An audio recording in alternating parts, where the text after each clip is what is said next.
Bien le bonjour, mon cher Damien. Ça va, Laurent? Ça va et vous? Pleine forme. Ouais, vous avez intérêt à avoir un peu la forme parce que vous avez du boulot cette semaine. Oui. Merci d'être avec nous pour nous parler du FIC qui va se dérouler donc à partir, enfin qui se déroule en ce moment d'ailleurs, Ça a qui a commencé.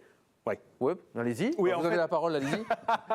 Non, en fait, ce qui est assez étonnant aujourd'hui, c'est que le Forum international de la cybersécurité, à la base, c'était 2 jours. Ouais. Mais il y a déjà eu une petite partie cet après-midi, le Corinne.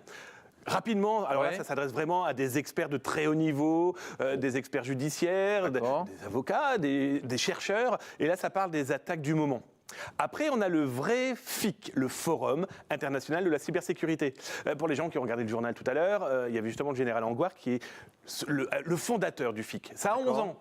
C'est né chez nous, dans les Hauts-de-France. C'est né à Lille. Et c'est quoi? Alors, c'est 2 jours de conférences, d'ateliers, de rendez-vous, eh bien, qui va parler de cybersécurité, là plus pour les entreprises.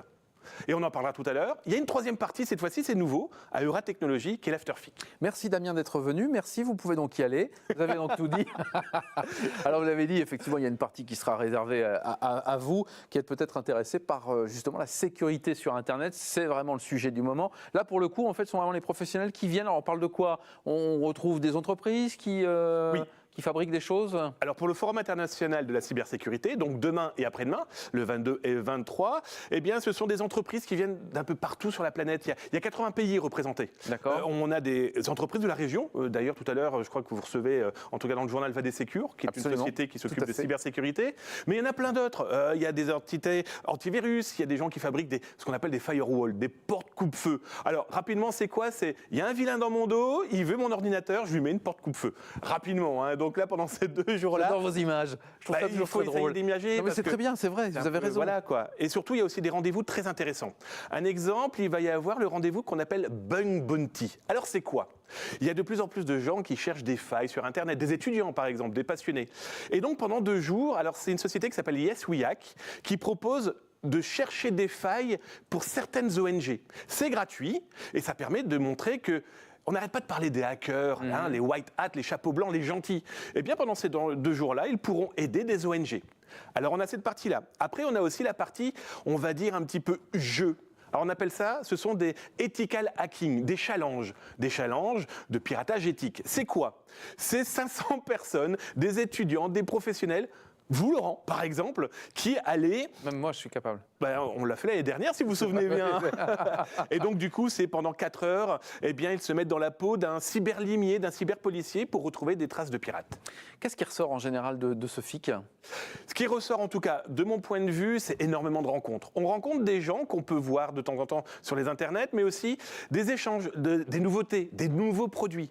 Là, génialissime pour moi, à mon goût, hein, c'est qu'on met aussi de plus en plus en avant eh bien, nos jeunes cyberchercheurs, nos étudiants. Je parlais tout à l'heure, par exemple, de Challenge Ethical Hacking. Il y en a 2. Demain, c'est les CDSI. C'est l'université de Valenciennes-Maubeuge, des étudiants en licence qui ont créé, justement, les épreuves. Mercredi, c'est l'EPITA, une école informatique. Donc, du coup, ce sont des jeunes futurs pros qui vont proposer à des pros de se tester. Comment elle se situe, la région des Hauts-de-France?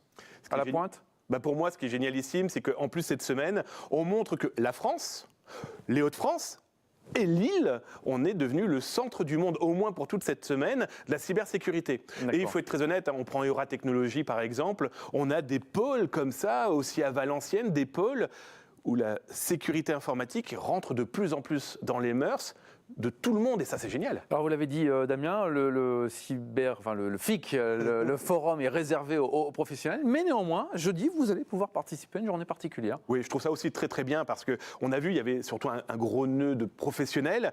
Et jeudi, on a l'AfterFIC. L'AfterFIC, ça va s'adresser à monsieur tout le monde, à madame, aux enfants, aux profs et aussi aux PME start-up. Alors c'est quoi?